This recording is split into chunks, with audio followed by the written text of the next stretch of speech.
Aitor Goicoechea llevaba exactamente 47 días recorriendo los laberínticos pasillos del Instituto Urgul cuando Leire Aristegui lo estampó contra una taquilla por primera vez.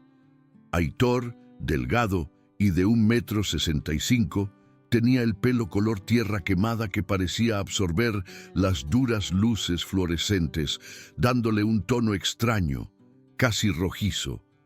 Su vestimenta consistía en vaqueros desgastados y camisetas descoloridas, reliquias de la época de su padre en la Ertzaintza, que le quedaban holgadas sobre su esbelta figura. Lo que Leire y su pandilla no podían ver eran las tenues quemaduras de cuerda en los nudillos de Aitor, testimonio de años escalando cuerdas en el gimnasio improvisado de su padre en el garaje, o los callos endurecidos en sus palmas por incontables horas golpeando un saco pesado. La familia Goicoechea se había mudado a Urgul después de la jubilación anticipada del padre por motivos de salud. El sargento John Goicoechea ahora trabajaba en el turno de noche en la fábrica de conservas Sala Nord y pasaba la mayor parte del día durmiendo. La madre de Aitor había fallecido en un accidente de coche cuando Aitor tenía 12 años, dejando a padre e hijo forjar su camino como un dúo inquebrantable. John había inculcado a Aitor los principios de la defensa personal, no porque previera que necesitaría pelear, sino porque no siempre podría estar allí para protegerlo. Mantén la cabeza baja hasta la graduación, le había aconsejado en su primera mañana en Urgul. Elige tus batallas sabiamente. Pero parecía que las batallas de Aitor lo elegían a él. Leire Aristegui ejercía dominio sobre la clase de tercero, un reinado asegurado por la riqueza heredada, la malicia cultivada y la lealtad inquebrantable de dos compañeras, Garasi y Uxue. El padre de Leire era dueño de una cadena de concesionarios de coches de lujo en toda la provincia, lo que le permitía a Leire tener un vehículo diferente de alta gama cada semana y una aparente inmunidad a las consecuencias. Su pelo rubio era mantenido meticulosamente por estilistas profesionales y solo su vestuario probablemente excedía los ingresos mensuales del padre de Aitor. El acoso comenzó sutilmente. Leire accidentalmente empujaba a Aitor en el aula de informática, haciéndole perder trabajo sin guardar. Murmuraba comentarios despectivos sobre la ropa de segunda mano de Aitor durante las discusiones de literatura inglesa. Orquestaba trabajos en grupo específicamente para excluir a Aitor. Luego fingía preocupación a la profesora Arancha sobre la falta de participación de Aitor. Huele a grasa de motor. Aitor escuchó a Leire confesar a Garasi cerca de la zona de estudio silenciosa de la biblioteca un martes de octubre. Probablemente porque su padre es una especie de mecánico. El padre de Aitor no era mecánico. Había sido instructor de combate cuerpo a cuerpo para fuerzas de élite antes de que un incidente en el extranjero lo dejara con una pérdida auditiva significativa en un oído y migrañas persistentes. Pero Aitor no ofreció ninguna corrección. John le había enseñado que a veces el silencio era la respuesta más potente. El acoso se intensificó en noviembre. Leire desenterró los perfiles de redes sociales de Aitor y comenzó a llenar cada publicación con comentarios despectivos. ¿Quién dejó entrar al vagabundo? Apareció debajo de una foto de Aitor en la boda de su primo. La tienda de segunda mano quiere que le devuelvan su inventario. Fue pegado debajo de una selfie que Aitor había publicado celebrando su logro en el cuadro de honor. Aitor borró los comentarios y privatizó sus cuentas, pero las capturas de pantalla proliferaron a través de chats grupales. Estudiantes con los que nunca había interactuado comenzaron a reírse disimuladamente cuando pasaba. Alguien incluso creó un perfil falso en línea, Urgul Beneficencia, que publicaba actualizaciones diarias sobre la ropa de Aitor, completas con estimaciones de precios falsas de tiendas de descuento. La política antiacoso escolar de la escuela exigía la documentación de 3 incidentes distintos antes de que la administración pudiera intervenir. Aitor denunció el ciberacoso a su orientadora, la profesora Arantxa, quien prometió investigar, pero explicó que el acoso digital fuera del campus entraba en una zona gris, a menos que hubiera amenazas directas. ¿Te han amenazado físicamente?, preguntó la profesora Arantxa durante su reunión de mediados de noviembre. No explícitamente, concedió Aitor. Entonces, vigilaremos la situación y veremos si se intensifica. Se intensificó. El día antes de las vacaciones de Navidad, Aitor salía del auditorio después del ensayo del club de teatro cuando encontró a Leire, Garasi y Uxue esperando en la escalera. Las escaleras del auditorio eran de hormigón antiguo, una reliquia de la década de 1960, cuando las barandillas de seguridad eran más una ocurrencia tardía que un requisito. Los estudiantes normalmente usaban las escaleras del pasillo principal, pero los miembros del club de teatro a menudo atajaban por el auditorio para llegar al aparcamiento. «Vaya, vaya», ronroneó Leire, bloqueando el camino de Aitor. «Si no es nuestro pequeño caso de caridad». Aitor intentó esquivarlas, pero Garasi se movió para obstruirlo. La escalera era estrecha, apenas acomodaba a 2 personas cómodamente. «Necesitamos hablar», dijo Uxue. Su voz carecía de la malicia confiada de Leire. Uxue siempre había sido la participante reacia en sus planes. «Estoy intentando irme», declaró Aitor, manteniendo su voz uniforme, recordando el consejo de su padre sobre nunca traicionar el miedo. «Estás intentando arruinar mi reputación», replicó Leire, difundiendo mentiras a la profesora Arantxa sobre acoso. «Nunca mencioné tu nombre. No te hagas el inocente. ¿Crees que no sabemos lo que estás haciendo? Intentando meternos en problemas porque no puedes soportar un poco de burla». Aitor sintió que su teléfono vibraba en su bolsillo. Probablemente su padre, enviando un mensaje de texto diciendo que salía del trabajo temprano para recogerlo. Si pudiera ganar tiempo durante 10 minutos, él estaría allí. «Mira», dijo Aitor, «no quiero ningún problema. ¿Podemos simplemente fingir que esto nunca sucedió?» «Demasiado tarde para eso», se burló Leire. Se acercó, obligando a Aitor a retroceder hacia las escaleras. «Ya hiciste que esto fuera nuestro problema». «Leire, tal vez deberíamos...» comenzó Uxue. «Cállate», interrumpió Garasi. «Tiene que aprender». Aitor sintió el borde del escalón superior debajo de su talón. La escalera se hundía 17 escalones hasta el nivel del sótano, donde conectaba con los trasteros del departamento de teatro. Durante el día, la zona bullía de actividad, pero después de la escuela estaba desierta, salvo por el conserje ocasional. «¿Aprender qué?», preguntó Aitor. «Que las acciones tienen consecuencias», declaró Leire.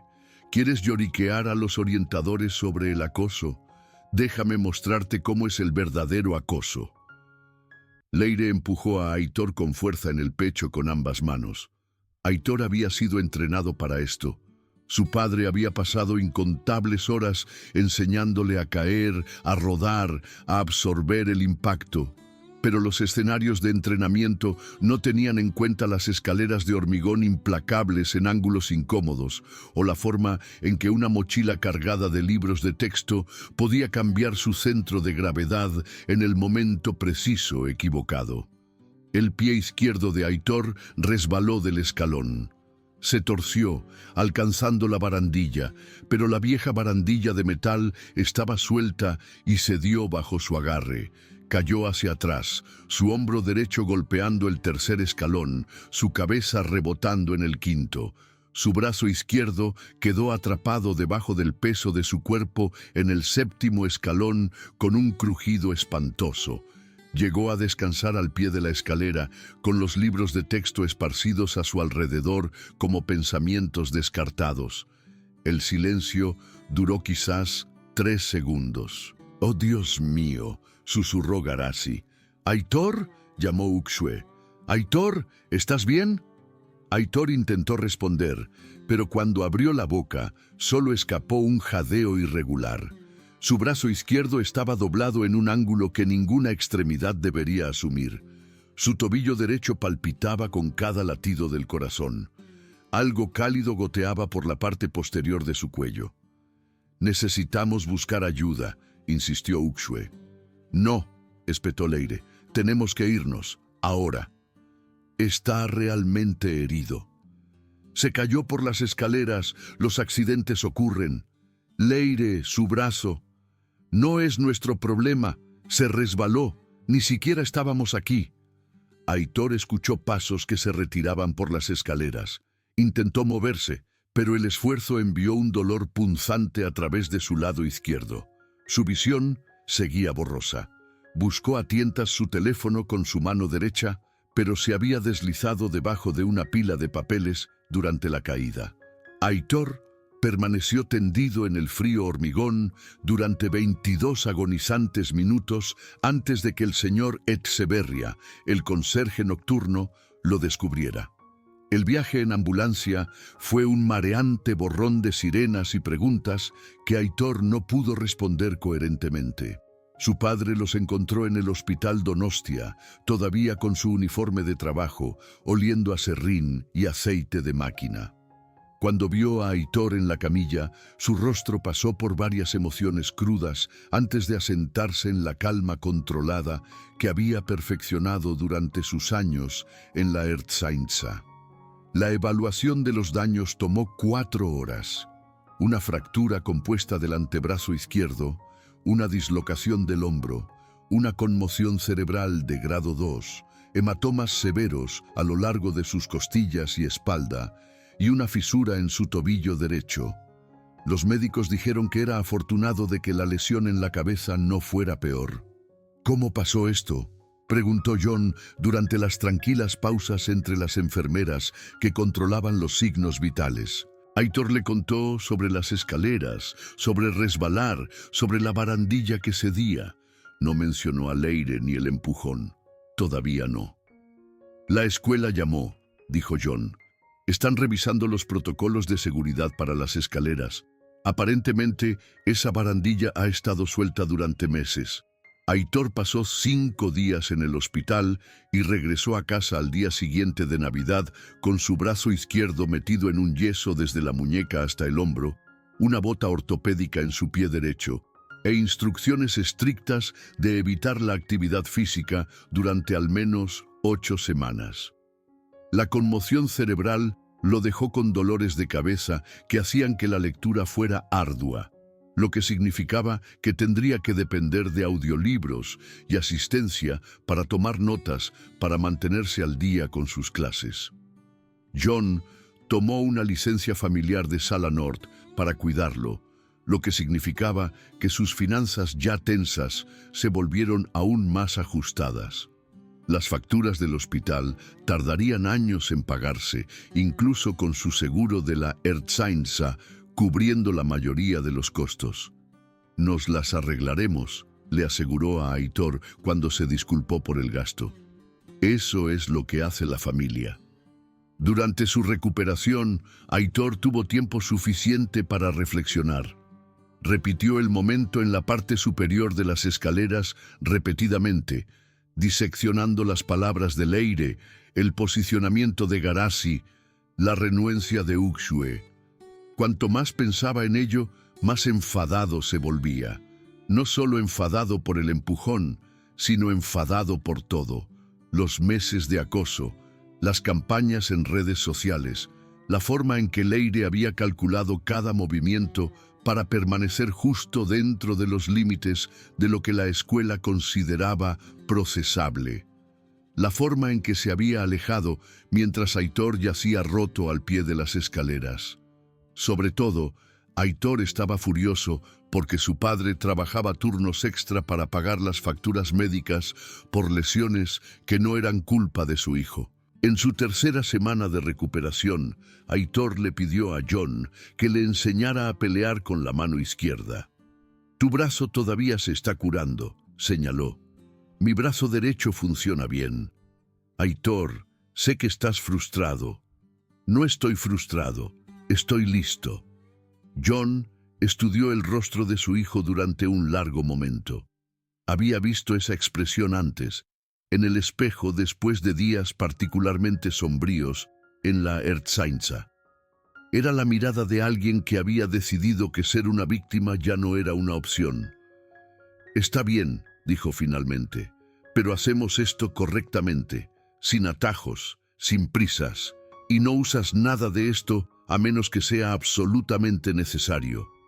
Entendido. Lo digo en serio, Aitor. La violencia es el último recurso, no la primera opción. Lo sé. Comenzaron con el juego de pies, ya que Aitor podía practicar patrones de movimiento sin estresar sus huesos en curación. John había convertido su garaje en un gimnasio básico hace años, con sacos pesados, sacos de velocidad y colchonetas de lucha libre cubriendo el suelo de hormigón. Durante la recuperación de Aitor, se convirtió en su aula. Pelear no se trata de ser duro, explicó John durante su primera lección. Se trata de ser inteligente, estudias a tu oponente, identificas debilidades, creas oportunidades. Aitor aprendió a lanzar puñetazos rectos con su mano derecha mientras mantenía su brazo izquierdo protegido. Practicó patadas con su pierna buena mientras mantenía el equilibrio a pesar de la bota ortopédica. Lo más importante, aprendió a pensar tácticamente. 3 oponentes son un desafío, le dijo John, pero 3 oponentes que no esperan resistencia, eso es una ventaja. Para las vacaciones de Navidad, el yeso de Aitor había sido reemplazado por un aparato ortopédico removible y la bota ortopédica había desaparecido. Los síntomas de la conmoción cerebral habían desaparecido en su mayoría. Físicamente se estaba curando bien. Mentalmente estaba planeando. La investigación de la escuela sobre su accidente había concluido que la barandilla suelta era un fallo de infraestructura, no un problema de protocolo de seguridad. La barandilla fue reparada. Se colocaron señales de advertencia sobre la notificación de problemas de mantenimiento y la vida en el Instituto Urgul volvió a su ritmo habitual. Excepto que lo habitual de Aitor había cambiado. Regresó a la escuela en enero con su brazo todavía en un aparato ortopédico, pero por lo demás parecía recuperado. Leire y sus amigas esperaban que Aitor se transfiriera de escuela o al menos mantuviera un perfil bajo. En cambio, Aitor parecía casi seguro de sí mismo, haciendo contacto visual en los pasillos y contribuyendo activamente durante las discusiones en clase. «Mira quién ha vuelto», dijo Leire en el primer día de regreso de Aitor, acorralándolo cerca del aula de informática. «¿Cómo está el brazo?» «Fortaleciéndose cada día», respondió Aitor. Algo en su tono hizo que Leire retrocediera ligeramente. «Bien, tal vez la próxima vez vigiles por dónde vas. Oh, definitivamente tendré más cuidado con quién está detrás de mí en las escaleras». Los ojos de Leire se entrecerraron. ¿Qué se supone que significa eso? Nada, solo consejos generales de seguridad. Durante 3 semanas, Aitor interpretó el papel de una víctima en recuperación. Asistió a citas de fisioterapia, usó su lesión como una excusa para evitar la clase de gimnasia y parecía no representar una amenaza para nadie. Pero estaba observando, aprendiendo patrones, identificando oportunidades. La rutina de Leire era predecible. Todos los martes y jueves se quedaba después de la escuela para las reuniones del consejo estudiantil en la sala de conferencias cerca de la oficina principal.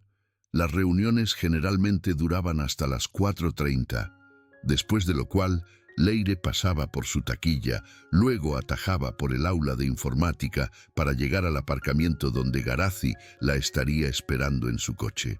Ukyue había estado actuando de manera diferente desde la caída de Aitor. Evitaba el contacto visual en los pasillos y parecía incómoda durante las campañas de acoso habituales de Leire. Aitor sospechaba que Ukyue estaba luchando con la culpa, lo que significaba que podría no estar completamente comprometida a ayudar a Leire si surgían problemas. El último jueves de enero, Aitor puso su plan en marcha.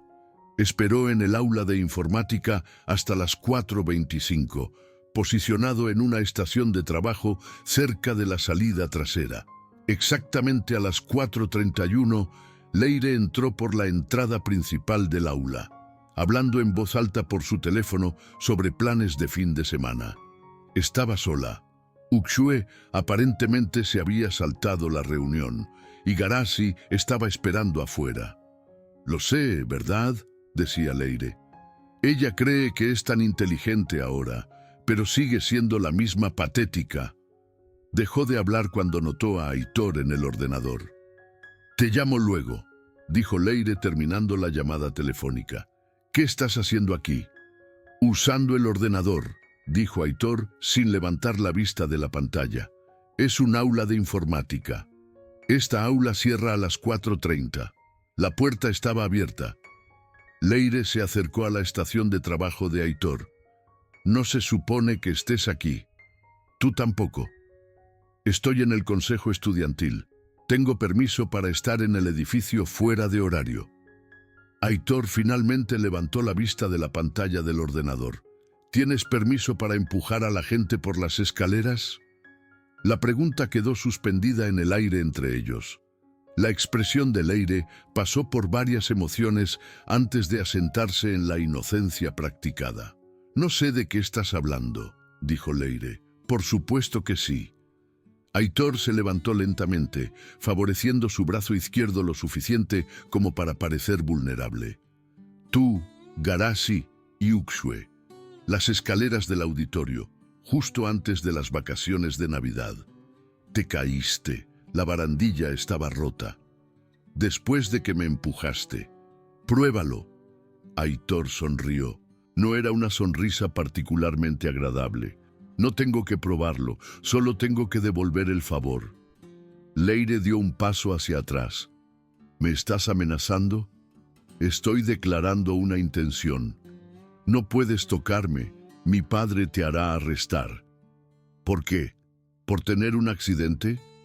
Leire buscó su teléfono, pero Aitor fue más rápido. Agarró la muñeca de Leire con su mano derecha, su mano fuerte, y aplicó la presión suficiente para hacer que Leire soltara el teléfono. «Suéltame», exigió Leire. «¿Como tú me soltaste en las escaleras?». Aitor soltó la muñeca de Leire y dio un paso atrás. Leire inmediatamente se inclinó para recuperar su teléfono, que era exactamente lo que Aitor esperaba que hiciera. En el momento en que Leire se enderezó, Aitor la golpeó. No fue un golpe salvaje o un arrebato emocional. Fue un recto de derecha de libro de texto, lanzado con la forma adecuada y una puntería precisa. El puño de Aitor conectó con el lado izquierdo de la mandíbula de Leire, haciendo que su cabeza se sacudiera hacia la derecha y la dejara caer sobre una rodilla. Leire miró a Aitor en estado de shock, con una mano presionada contra su cara. «¡Estúpido loco! ¡Me has roto la mandíbula!». «No está rota», dijo Aitor con calma. «Si estuviera rota, no estarías hablando». Leire intentó levantarse, pero Aitor la empujó hacia abajo, no suavemente, pero no con la misma violencia calculada que acababa de demostrar. «Esto es lo que va a pasar», dijo Aitor. «Vas a parar todo. Los comentarios, las redes sociales, las campañas de susurros. Vas a decirles a tus amigas que paren. Y si siquiera sospecho que estás planeando represalias, voy a explicarle a todo el mundo exactamente cómo terminé al pie de esas escaleras. Nadie te creerá. Tal vez no, pero definitivamente creerán las imágenes de seguridad». Los ojos de Leire se abrieron. ¿Qué imágenes de seguridad? La cámara en el pasillo del auditorio. No cubre la escalera directamente, pero muestra a las 3 siguiéndome hacia las escaleras. Y te muestra huyendo después en lugar de buscar ayuda. Esto era un farol. Aitor había comprobado, y la cámara del auditorio había estado rota durante meses, pero Leire no lo sabía. «Estás mintiendo», dijo Leire, pero su voz carecía de convicción. «¿Lo estoy? ¿Quieres averiguar qué pasa cuando le muestre esas imágenes a la Ertzaintza? Porque empujar a alguien por las escaleras no es acoso, Leire. Es agresión. Agresión agravada, ya que fui gravemente herido». Aitor se arrodilló junto a Leire, manteniendo su voz baja y tranquila. «Mis facturas médicas son de casi 30.000 euros. Mi padre tuvo que tomar una licencia sin sueldo para cuidarme. Podríamos perder nuestra casa por lo que hiciste. Así que créeme cuando te digo que acabar con tu vida social es lo menos que estoy dispuesto a hacer por venganza. Podría hacer que te expulsaran por golpearme. Adelante. Explícale al director Davis por qué estaba sola en un aula de informática con el chico al que has estado acosando durante meses. Explica por qué no denunciaste el ataque inmediatamente. Explica por qué no estás llamando a la Ertzaintza ahora mismo». Leire abrió y cerró la boca varias veces sin hablar. «Esto es lo que pasa con los matones», continuó Aitor. «Solo sois peligrosos cuando la gente piensa que sois intocables. Pero todo el mundo me vio romperme el brazo al caerme por las escaleras, y todo el mundo te va a ver caminando con la cara magullada. Van a hacer las cuentas». Aitor se levantó y se echó la mochila al hombro. «Esto termina ahora, Leire. Todo. O la próxima vez no me detendré en un solo puñetazo». Caminó hacia la salida del aula de informática. Luego se detuvo en la puerta.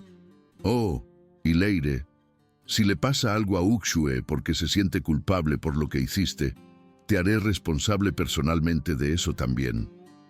Aitor dejó a Leire sentada en el suelo del aula de informática, con una mano presionada contra su mandíbula hinchada, mirando su teléfono e intentando decidir si llamar para pedir ayuda. Al día siguiente, Leire apareció en la escuela con un hematoma a lo largo de la mandíbula, que afirmó que provenía de chocar contra una puerta.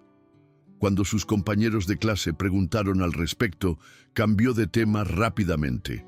Evitó el contacto visual con Aitor en los pasillos y no habló durante las clases que compartían.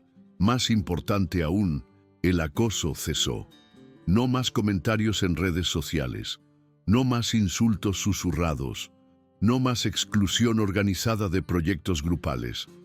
Garasi y Uxue parecían confundidas por el repentino desinterés de Leire en atormentar a Aitor, pero no presionaron para obtener explicaciones. Uxue en realidad se acercó a Aitor una semana después, deteniéndose en su taquilla entre clases. «Quería disculparme», dijo Uxue en voz baja, «por lo que pasó antes de las vacaciones, en las escaleras». «Sé que no querías estar allí», respondió Aitor. «Eso no lo hace bien». «No, no lo hace, pero lo hace perdonable». Uxue asintió y comenzó a alejarse. Luego se volvió. «Leire ha estado actuando raro últimamente, como si tuviera miedo de algo. Tal vez finalmente se dio cuenta de que las acciones tienen consecuencias». La noticia se extendió rápidamente a través del ecosistema social del Instituto Urgul de que algo había cambiado en la dinámica Aitor-Leire. Los estudiantes que previamente habían evitado a Aitor por temor a las represalias de Leire comenzaron a incluirlo en conversaciones y actividades grupales. Las calificaciones de Aitor mejoraron ya que ya no gastaba energía mental en estrategias para evitar el acoso. Lo más importante, el padre de Aitor pudo volver a su horario de trabajo regular, lo que ayudó a estabilizar sus finanzas. 3 semanas después del incidente del aula de informática, Aitor fue abordado por la profesora Arantxa, su orientadora. «Quería registrarme», dijo la profesora Arantxa durante una reunión programada. «¿Cómo te estás adaptando desde que regresaste de tu lesión?» «Mucho mejor», dijo Aitor. No más problemas con el acoso. Eso es maravilloso de escuchar. ¿Alguna idea de qué cambió? Aitor consideró su respuesta cuidadosamente. Creo que algunas personas se dieron cuenta de que meterse con alguien con un brazo roto no era una buena imagen. Bueno, sea cual sea la razón, me alegro de que las cosas hayan mejorado. Pareces más seguro últimamente. Aprendí mucho durante mi recuperación sobre defenderme. Bien por ti. La autodefensa es una habilidad importante. Si la profesora Arantxa sospechaba que había algo más en la historia, no presionó para obtener detalles. La política antiacoso escolar requería la documentación de incidentes, no explicaciones de por qué dejaron de suceder. El semestre de primavera transcurrió sin incidentes mayores. Leire encontró nuevas formas de ocupar su tiempo que no implicaban atacar a otros estudiantes. Garasi y Uxue se desviaron hacia diferentes círculos sociales. Aitor se unió al equipo de debate y descubrió que disfrutaba de la argumentación competitiva cuando estaba contenida dentro de reglas y límites establecidos. Su brazo se curó por completo en abril, aunque continuó entrenando con su padre en su gimnasio del garaje. No porque esperara necesitar esas habilidades de nuevo, sino porque había aprendido algo importante sobre la relación entre la capacidad física y la confianza mental. La violencia siempre debe ser el último recurso, le recordó John durante una de sus sesiones de entrenamiento, pero saber que puedes defenderte cambia la forma en que caminas por el mundo.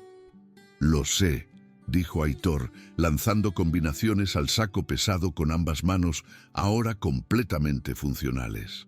También sé que los matones no suelen esperar que sus víctimas contraataquen. Cierto, pero una vez que cruzas esa línea, no hay vuelta atrás.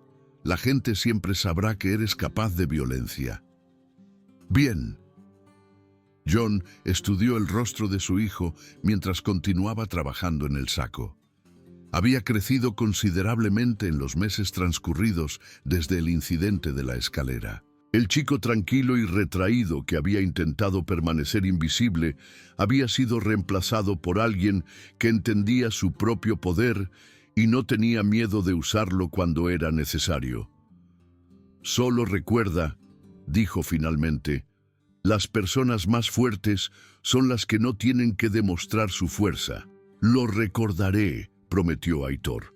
Pero también recordaré que a veces la fuerza es el único idioma que entienden los matones. El año escolar terminó sin más confrontaciones. Leire se graduó y se fue a la universidad fuera de la provincia.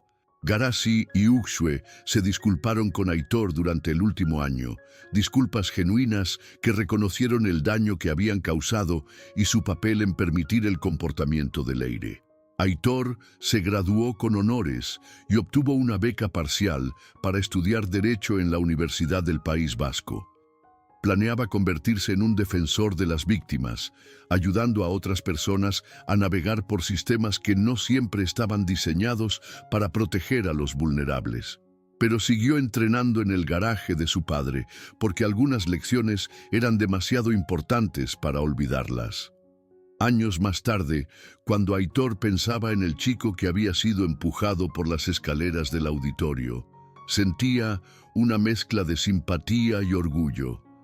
Simpatía por lo que ese chico había soportado y orgullo por cómo había elegido responder. Los huesos rotos se habían curado, pero la confianza rota en la protección institucional había llevado a algo más valioso. El conocimiento de que a veces la justicia requería tomar el asunto en tus propias manos. Aitor nunca se arrepintió de haber golpeado a Leire en el aula de informática. Había sido calculado, proporcional y efectivo. Más importante aún, había terminado con el acoso sin escalar a algo peor. A veces, la mejor manera de detener a un matón era hacerle entender que su víctima ya no le tenía miedo. Y a veces, esa comprensión requería demostrar que el miedo podía fluir en ambas direcciones. El peso de la gravedad había arrastrado a Aitor por esas escaleras y le había enseñado sobre la impotencia. Pero la gravedad también impulsó el puñetazo que le enseñó a Leire sobre las consecuencias. En ambos casos, lo que sube eventualmente baja.